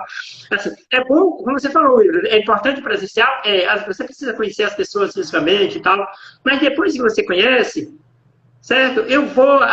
Às vezes eu ia a Brasília, numa reunião que durava 4 horas, mas eu ia num dia e já voltava no outro, por conta dos horários, sabe? Então, às vezes, pega 2, 3 dias para fazer uma coisa que agora a gente resolve 2, 3 horas. E às vezes, meu amigo, às vezes era reunião de 1 hora. É Minha verdade. reunião, tinha vez que eu ia a Brasília para reunião de 1 hora. Entendeu? E aí, quantas vezes, né, se ia para uma audiência, para uma coisa assim, aqui na justiça também, quantas vezes você passava a manhã esperando uma pauta de audiência, né, que às vezes durava ali 15 minutos, 10 minutos, e você tinha amanhã. Né? Agora não, agora a gente, enquanto a audiência lá não chega, a gente resolve um monte de outras coisas aqui. É desse jeito mesmo. Inclusive, eu até falo, tem conselheiro que vira para mim e fala, já não tem como reunir em colegiado, porque a demanda é muito grande. Eu falo, gente, vocês não podem fazer uma reunião no WhatsApp. Meia hora, O WhatsApp, a meia hora ligação do se resolve. WhatsApp. É. E Né? outra coisa, a demanda é grande, mas se você não adotar essa estratégia, ela vai continuar sendo grande, porque tem muitas coisas que não são resolvidas porque não tem, né, o encaminhamento adequado. Né? No momento que o colegiado reunir e colocar essas questões, tem muitas coisas que a gente resolve a partir daí. Previne muitas situações. É verdade, mas bacana. Doutor Antônio, olha, a gente foi. Eu estava esperando. Agora o Instagram não está mais interrompendo. Nós já estamos Pois com é, eu uma estava hora e achando trinta que e ficou uma seis. hora, tinha que parar, mas agora já está demorando mais, né? Agora está mais tempo. É. Eu não sei quanto tempo vai, né? Mas Já está uma eu hora e meia, acredito. já. 1 hora e meia. Já estamos com. É. Isso, 1 hora e 36 minutos. Recomeçou, né? Nós recomeçamos a Isso, é live, né? verdade. É. Mas assim, eu agradeço muito a presença do senhor, né? Eu creio que o senhor também tem os outros compromissos aí com a família do senhor. Que Deus abençoe ricamente a vida do senhor, toda a família, o seu trabalho, te dê sabedoria, te dê graça, né? A gente precisa, a cada dia, né? Força, vontade de trabalhar a gente tem, agora a gente precisa de saúde, de sabedoria, de entendimento. Então, que Deus te cubra com tudo isso. E o meu muito obrigado, tá? Meu muito obrigado, em nome de todos os conselheiros do Brasil que nos acompanham, né? Eu acredito que aqueles que me seguem, que gostam do nosso trabalho, eu posso agradecer em nome deles, tá? Eu agradeço muito, que eu sou muito, sempre tem nos atendido e é sempre de grande valia para o nosso crescimento, tá bom? Muito obrigado, isso pode fazer as considerações finais do senhor também. Ok, Emerson, a gratidão é recíproca, né? É sempre um prazer estar dialogando com atores da Rede de Proteção, nos seus espaços de debate, a sua forma de trazer o debate, o equilíbrio, né? O bom senso, acho que isso é fundamental, porque a gente tem, muitas vezes, uns debates meio acirrados, tanto de um lado e do outro, e acaba que não é resolutivo, né? E aí É eu verdade. vejo que você sempre constrói um diálogo que busca a solução do problema pelo entendimento, pelo diálogo, né, pelo Uhum. fortalecimento da rede. Eu acho que isso é um caminho, né, que a gente deve seguir, né? Então eu gosto muito dessa sua forma de debate, de encaminhamento das questões. Então para nós é um prazer. Que Deus te abençoe também com saúde e paz, que é isso que a gente precisa, né? Com luz, que sejamos iluminados nas nossas caminhadas, fortalecidos, né? E nos fortalecendo a cada vez mais, porque se por um lado a gente tem aqui os sabores de ver, né, muitos retrocessos acontecendo e a cada instante a gente tem que estar nessa luta, por outro lado a gente tem a alegria de ver que diante dessas adversidades a gente também vai se fortalecendo, né? A gente também vai Uhum. encontrando caminhos, vai buscando parcerias e fortalecendo a rede. Então, eu vejo assim, por um lado, a gente lamenta estar passando por tantos momentos difíceis no país, pela questão, né, dos valores democráticos e todos os problemas que nós temos no campo da política, né, e que impacta negativamente nas políticas públicas. Por outro lado, a gente tem uma rede de proteção, tem atores dessa rede né, buscando ser resistência nesse processo que precisamos ser, né, mas sendo resistência se fortalece, né, e aí é isso que nós precisamos buscar, nos fortalecer enquanto rede. Então, gratidão recíproca, tá? Um grande abraço, que Deus te abençoe, né, e a todos os que nos acompanharam aqui, nossa gratidão aqui, vamos juntos fortalecendo a luta, tá? Grande abraço. Bacana. O doutor Antônio, eu lembrei uma coisa aqui que eu não falei no começo. Sim, Deixa sim. eu só ratificar isso aqui. Depois nós não tivemos outra live, mas aquele momento que no Caldeirão do Hulk, o Felipe Caetano sendo homenageado, o senhor também ali sendo ouvido, porque ele recebeu lá uma premiação, né, lá no Caldeirão do Hulk, não é isso? Uhum. O programa do Luciano. É programa do Luciano Huck, é Caldeirão do Hulk mesmo, isso, né? Isso. Aquele quadro de inspiração, né? E eu achei assim muito bacana, eu acho que assim, deve ter sido um momento único do senhor, porque o Felipe Caetano é um mentorado do senhor, alguém que caminhou, né, desde muito novo com o senhor, né? Só para finalizar aí, né, para a gente saber como foi aquela emoção, em ter vivido tudo aquilo ali.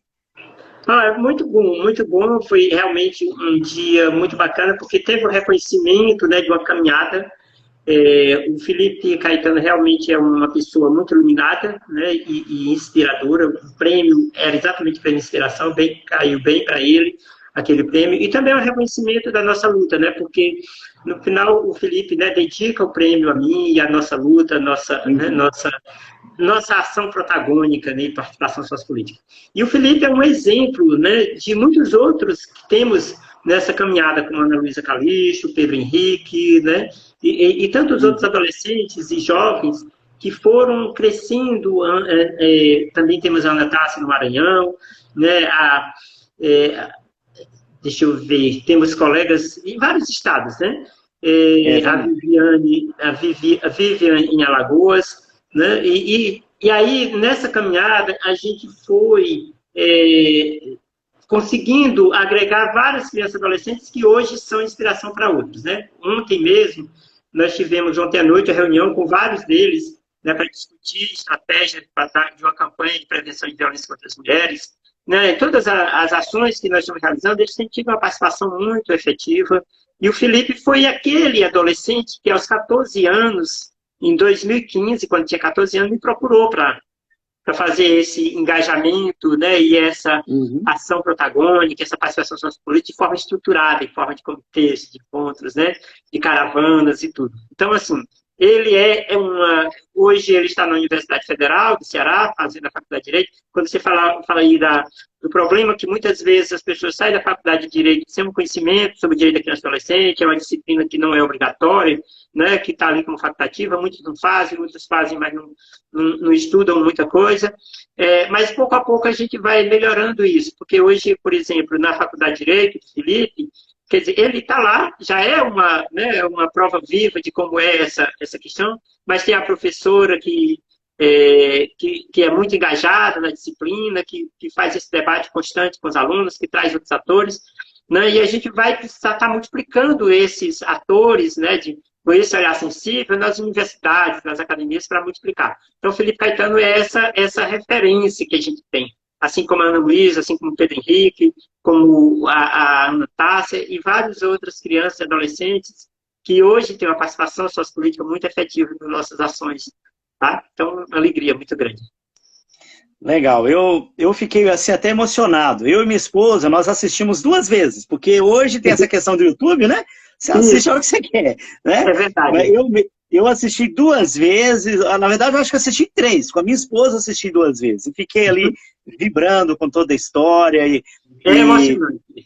E vendo o senhor ali também, dava para ver no brilho dos seus olhos ali, né? Foi algo realmente emocionante mesmo, né? Mas o senhor está de parabéns, o Felipe, todos os demais aí estão de parabéns também, né? Obrigado. Agora há poucos dias, acho que está com uma semana, um pouco mais, que a TV Verdes Mares, filiada da Rede Globo, fez uma reportagem, né, especial aqui com o Felipe, também veio aqui, me entrevistou outros atores, né, dessa luta, né, mas fez uma matéria especial sobre essa história, né, para um programa aqui local, bem bacana também. De vez em quando essas histórias, né, estão sendo recontadas E isso é muito importante, né? Porque serve de motivação, né, para outras crianças e adolescentes que também estarem se engajando. E eu sempre digo, nós temos várias histórias boas, né, boas histórias para serem contadas. E a gente precisa contar essas histórias, precisa multiplicar, precisa incentivar, né? Precisamos ser os correios das boas práticas, das boas notícias, né? Porque as más notícias, elas ganham ibope, ganham audiência, né? Incrível, e a boa notícia, ela precisa ser promovida. Eu acho que contar boas histórias, né, boas experiências, compartilhar boas práticas é fundamental para motivar e encorajar outras pessoas, que tem muita gente que está até cansado, né, da luta, às vezes acha que está enxugando gelo. Quantas vezes eu escuto pessoas dizendo assim, quando eu escuto esses jovens, eu fico, né, mais motivado, né, eu fico mais encorajado, né, às vezes me sinto cansado, mas eu vejo assim, bom, se esse jovem está aqui, se esse adolescente está aqui, né, segurando, trazendo essa luta, eu não tenho o direito de, né, eu vou descansar aqui e vou continuar na luta, né, porque eu sempre digo, se você se cansar, aprenda a descansar, não a desistir, né? Mas muitas vezes a gente também precisa dessa motivação, né? E essas histórias são muito motivacionais.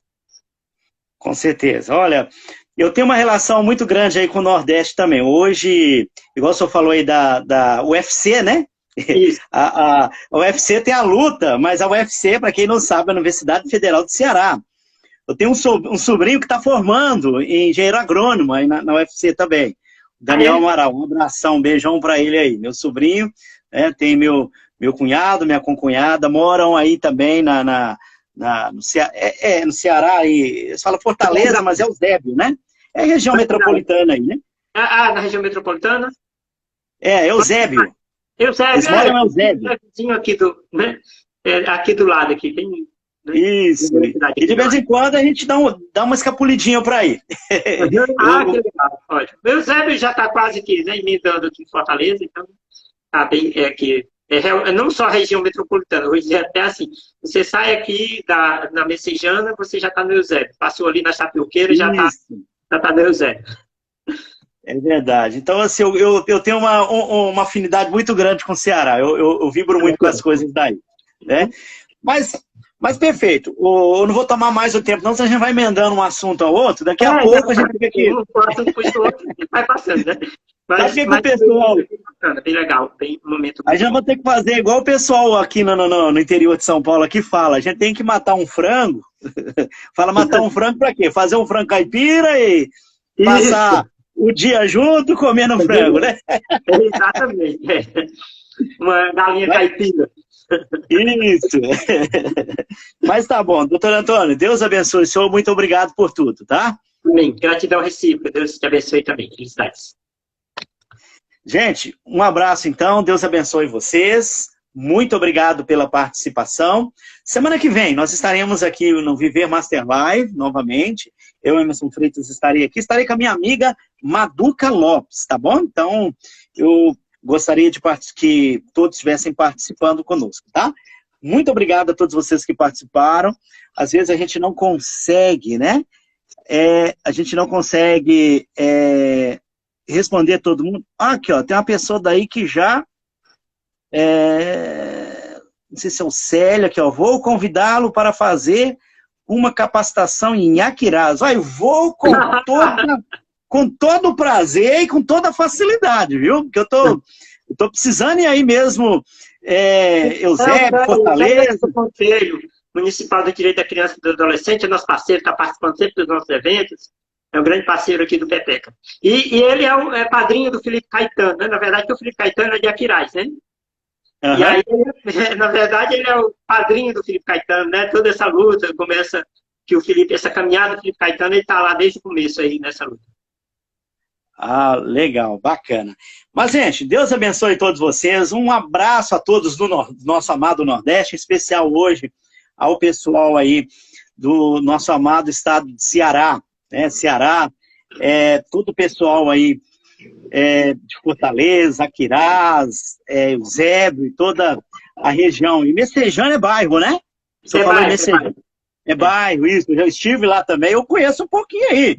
Fui Então, lá naquele centro da... É centro das tapeuqueiras, é isso? isso, no caminho de, né, você sai de Messejana para Eusébio, né?